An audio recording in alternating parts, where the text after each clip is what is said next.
Son of God, share my mind, and you don't die. This is the season 4, the episode 21 in the series How to Manifest Immortality.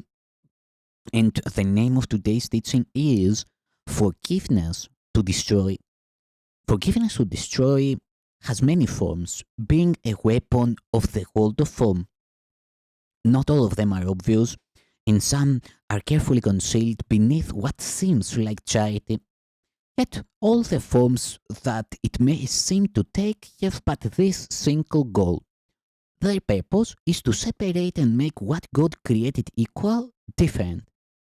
The difference is clear in several forms where the design comparison cannot be missed, nor is really meant to be. In this group, first, there are the forms in which a better person deigns to stoop to save a baser one from what he truly is.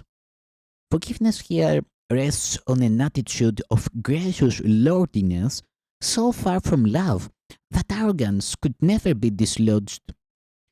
Who can forgive and yet despise?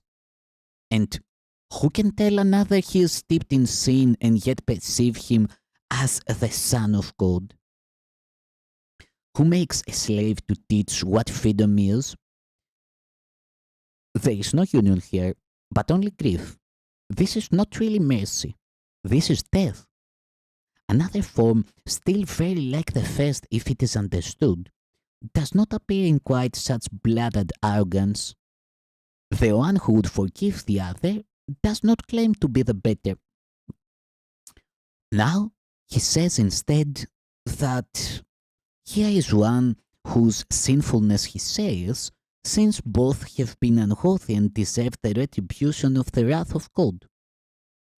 This can appear to be a humble thought, and may indeed induce a rivalry in selffulness and guilt. It is not love for God's creation and the holiness that is his gift forever. Can his son condemn himself and still remember him? Here, the goal is to separate from God the son he loves and keep him from his source. This goal is also sought by those who seek the role of martyr at another's hand. Here must the aim be clearly seen, for this may pass as meekness and as charity instead of cruelty. Is it not kind to be accepting of another's spite and not respond except with silence and a gentle smile? Behold, how good are you who bear with patience and with saintliness the anger and the hurt another gives, and do not slow the bitter pain you feel. Forgiveness to destroy will often hide behind a cloak like this. It shows the face of suffering and pain in silent proof of guilt and of the ravages of sin. Such is the witness that it offers one who would be Savior, not an enemy.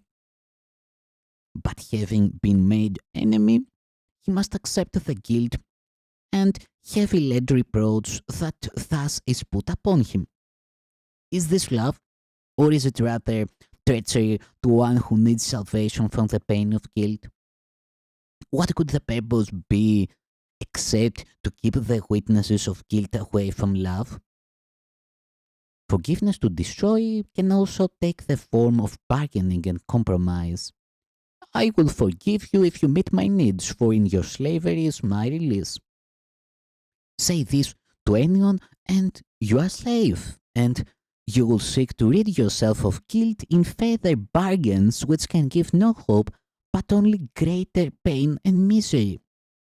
How fearful has forgiveness now become, and how distorted is the end it seeks. Have mercy on yourself who bargains thus. God gives and does not ask for recompense. There is no giving but to give like him. All else is mockery. For who would try to strike a bargain with the Son of God and thank his Father for his holiness? What would you show your brother? Would you try to reinforce his guilt and thus your own? Forgiveness is the means for your escape. How pitiful it is to make of it the means for further slavery and pain. Within the world of opposites, there is a way to use forgiveness for the goal of God and find the peace He offers you. Take nothing else, or you have sought your death and prayed for separation from yourself. Christ is for all, because He is in all. It is His face forgiveness lets you see. It is His face in which you see your own.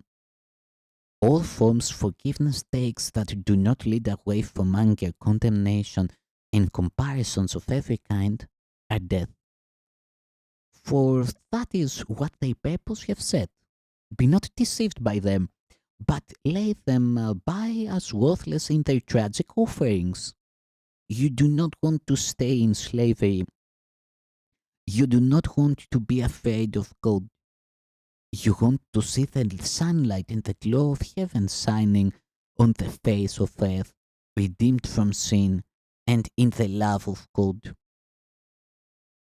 From here is prayer released along with you.